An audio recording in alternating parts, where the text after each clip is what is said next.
Let me ask you something. What drives you? Not what you post about, not what people assume, but what genuinely wakes you up and pulls you out of bed in the morning. For some, it's ambition. For others, it's the fear of failure. Some people are moved by dreams, others by trauma. And if we're honest, a lot of us are chasing something that looks like fulfillment but feels like exhaustion. Let's not pretend here. Many of us are trying to prove something, maybe to a parent who never said, "I'm proud of you." Maybe to an old version of ourselves. Maybe to people who don't even think about us anymore. And somewhere in the middle of that race, we lose the clarity of why we're even running. But here's the truth. Real purpose, the kind that doesn't wear out, doesn't leave you empty, starts when your motivation shifts from external approval to eternal alignment. You weren't created just to survive. You weren't designed to endlessly chase likes, checks, degrees, applause, or validation. You were made to live for something greater. And that greater is not a thing. It's a person. It's God. There's a verse in Isaiah 26:8 that says, "Yes, Lord, walking in the way of your truth, we wait eagerly for you. For your name and your renown are the desire of our hearts." Did you catch that? Not our dreams, not our goals, not our comfort, but your name, Lord, your renown. That's what we want. What would your life look like if your deepest motivation was the glory of God? Not just doing good things, but doing everything. Your work, your rest, your relationships, your creativity, as a way of honoring Him? See, when we live for people's approval, we'll always feel like we're falling short. Because someone will always be unimpressed. Someone will always criticize, ignore, or downplay your value. But when we live for God, for His smile, His affirmation, suddenly things change. You realize you don't need to be the loudest in the room to be heard by heaven. You don't have to perform for a place at the table. You already have a seat in His kingdom. There's a sacred kind of confidence that comes from knowing you're not here by accident. You were handcrafted by a Creator who saw every detail before you ever took a breath.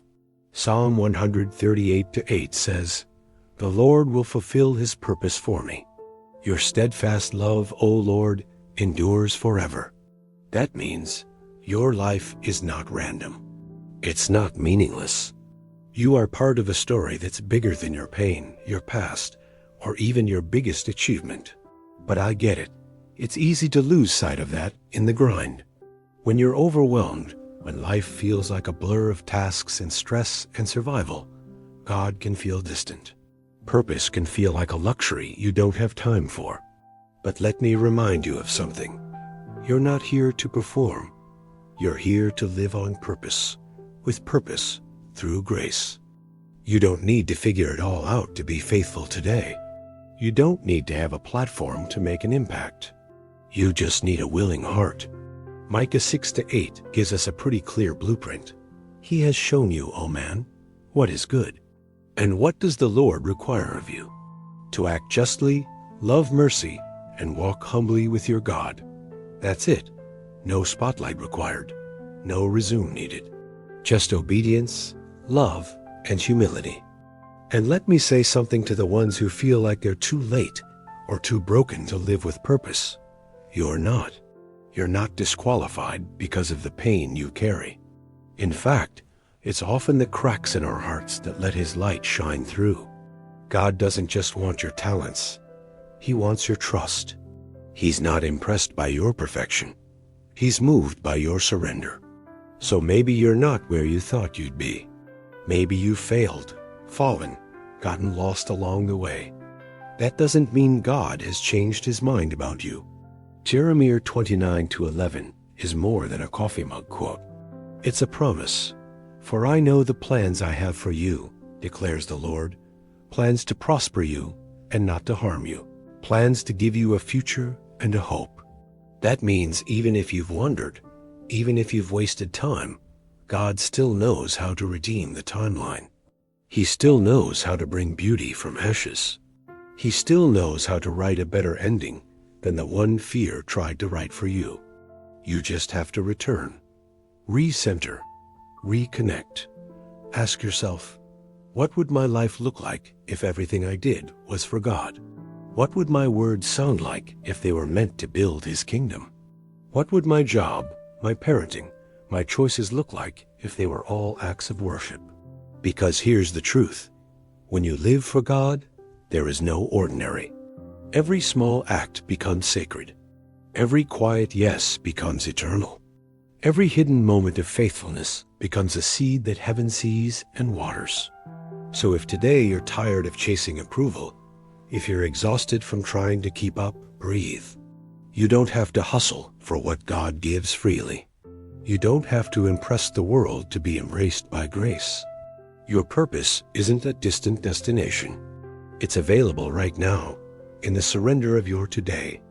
So whatever you do, whether you're raising kids, starting over, battling anxiety, launching something new, or healing from something old, do it with God, for God, and through God.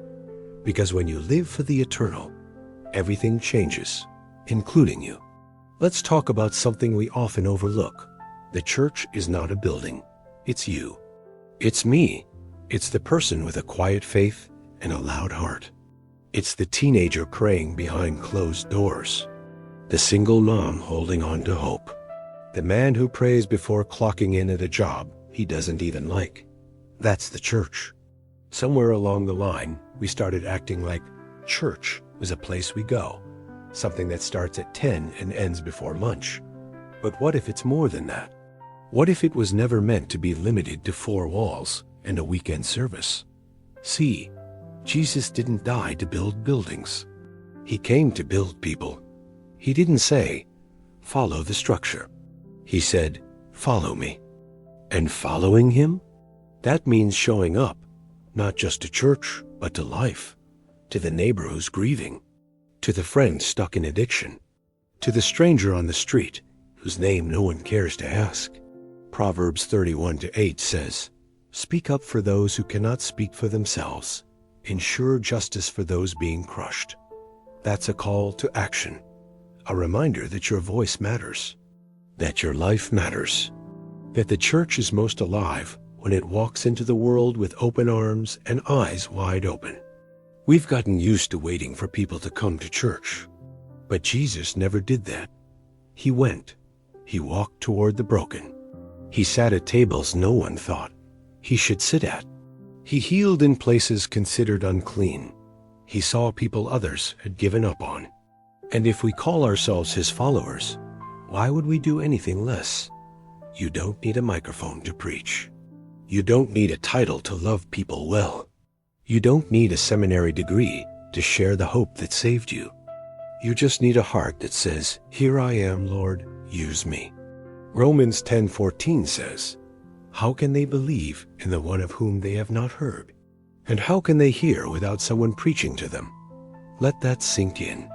There are people in your life, your family, your coworkers, your online circles, who will never step foot in a church, but they step into your world every day.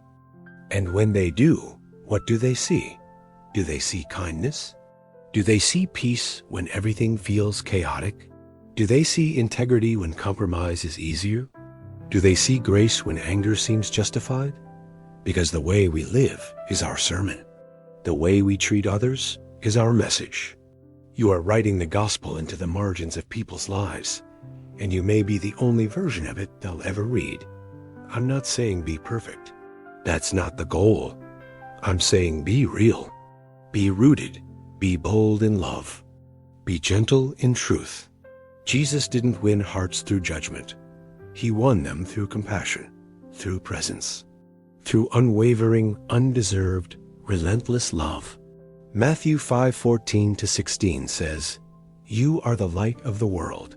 A city on a hill cannot be hidden. Let your light shine before others, that they may see your good deeds and glorify your Father in heaven. Let your light shine.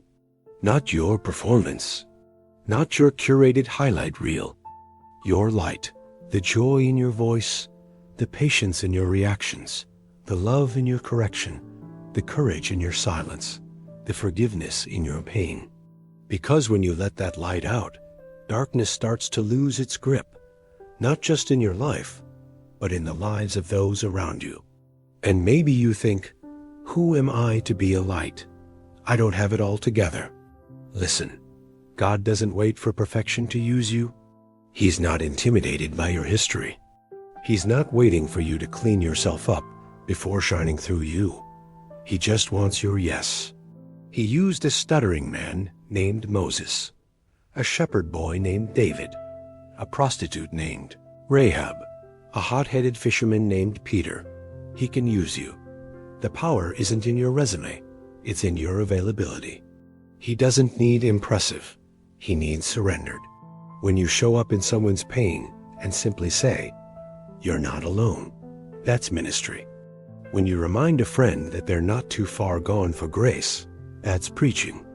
When you live a life that's not about you, but about loving others, that's being like Jesus. There's someone waiting on the other side of your obedience. There's a breakthrough for someone else locked inside your courage. There's a word of life in your voice that could lift someone out of despair. So speak, serve, shine, not because you have to, but because you get to. Because God, in His mercy, invites you to be part of His redemption story, not just as a spectator, but as a vessel. And when the world tries to tell you to stay silent, don't. When it tells you to water down the message, don't. When it tells you your voice doesn't matter, speak louder in love. 2 Timothy 1-7 reminds us, God has not given us a spirit of fear, but of power and of love and of a sound mind. That means we don't walk into the world timid. We walk in knowing who we belong to. We walk into darkness with light. We walk into brokenness with healing. We walk into confusion with peace. We walk into chaos with Christ. So wherever God sends you, whether it's a big stage or a quiet home, a busy office or a broken neighborhood, walk in knowing this. You are the church, and the church doesn't stay inside. It moves. It breathes. It loves. It reaches. Because love that stays locked inside a building isn't really love at all. Let your life be the evidence. Let your love be the sermon. Let your obedience be the spark that sets someone else free. Here's something we don't talk about enough. Living for Christ will cost you something. It won't always be easy. It won't always be popular. It won't always be safe. We love the idea of purpose, of being used by God, of having a calling, until it calls us to be uncomfortable, until it means walking away from a toxic relationship, until it requires forgiveness that feels undeserved, until it calls us to speak truth when silence would be easier. But here's the raw, honest truth. There is no resurrection without a cross. There is no revival without surrender. And there is no impact without cost. We want to be bold, but we don't want to be broken. We want to be light, but we shy away from dark places. We want to make a difference, but we don't want to stand alone. But God isn't looking for convenience. He's looking for conviction. He's looking for people who will still say yes when the world says no. People who will love when it's hard, serve when it's inconvenient, and believe when it hurts. Philippians 1:29 says, "For it has been granted to you, not only to believe in Christ, but also to suffer for His sake." That's not the kind of verse you print on a coffee mug, but it's real, and it's powerful, because it reminds us that this journey isn't just about comfort, it's about calling. If your faith has never cost you anything, it's worth asking, is it real? Not in a condemning way, but in a wake-up kind of way, because Jesus never promised ease. He promised presence. He never said it wouldn't hurt.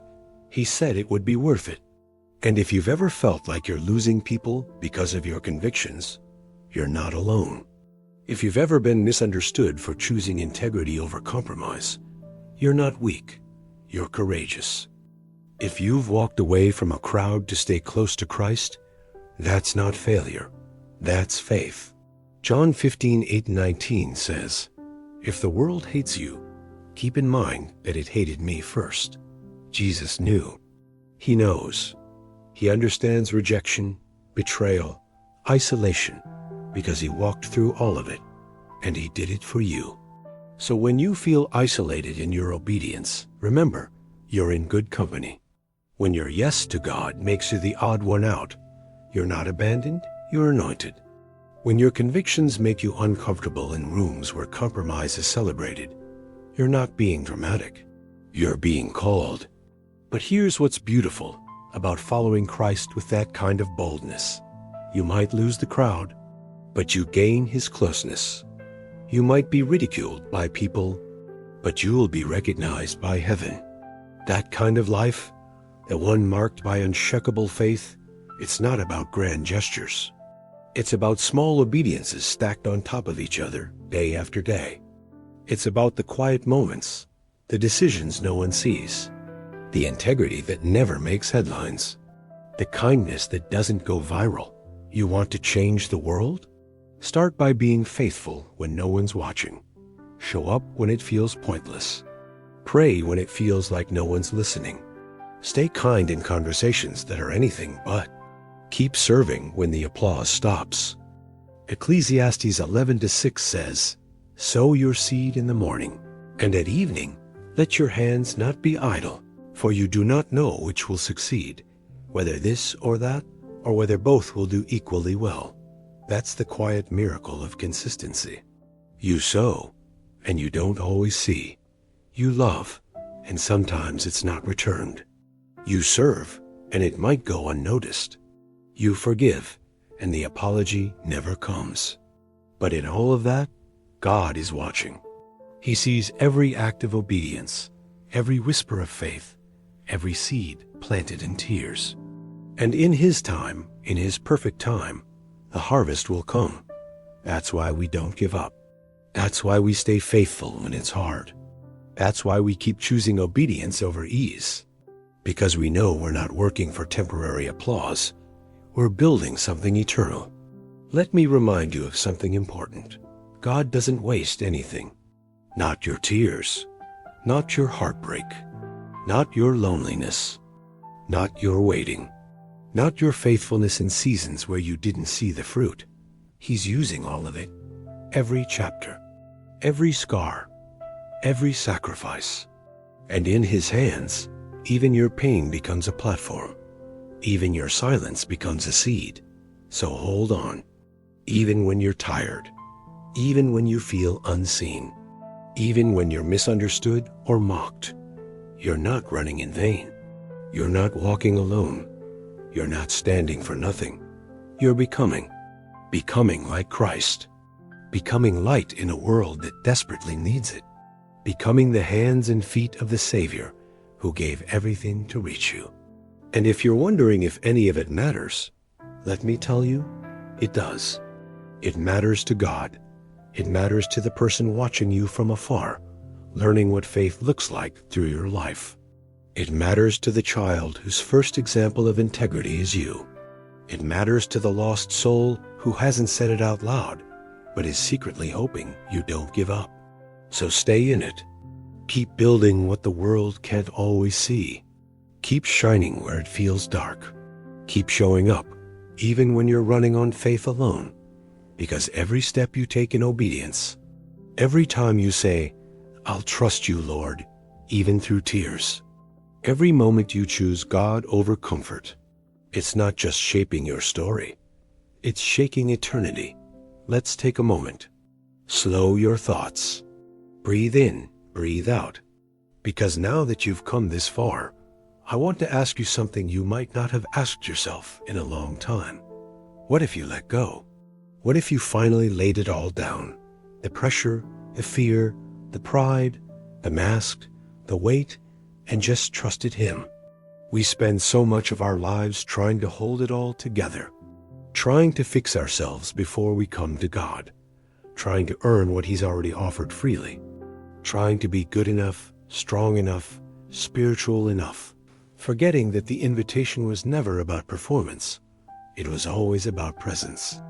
There's a verse in Zechariah 4-6 that says, "Not by might, nor by power, but by my Spirit, says the Lord Almighty. That means it's not up to you to make everything work. It's not your strength that changes hearts. It's not your wisdom that opens doors. It's not your perfection that makes you worthy of His love. It's Him, always Him. And if you're exhausted, not just physically, but spiritually, maybe that's your soul telling you it's time to surrender, to stop striving and start abiding, to stop performing and start receiving, because grace isn't earned, it's received. Mercy isn't unlocked through effort. It's freely poured out through the cross. Maybe you've been carrying burdens that were never yours to hold. Maybe you've tried to save people only God can redeem. Maybe you've been trying to prove your worth in a world that forgot how to see eternal value. But the Spirit of God is whispering something over you right now. You're already loved. You're already seen. You're already called. Come and rest. Matthew 11:28-30 puts it this way: Come to me, all who are weary and burdened, and I will give you rest. Take my yoke upon you and learn from me, for I am gentle and humble in heart, and you will find rest for your souls. That's not just poetic. That's truth. That's the God of the universe, bending low to lift your heart. That's Jesus, offering not just salvation, but restoration. He doesn't want just part of you, the polished version you show others. He wants all of you. The mess, the questions, the unresolved pain, the dreams you buried, the parts of you that feel too broken to matter. And when you offer that to Him, He doesn't flinch. He doesn't reject. He redeems. That's what makes Him so different. This world will use you until you're empty. Jesus fills you when you're empty. The world asks, what do you bring to the table?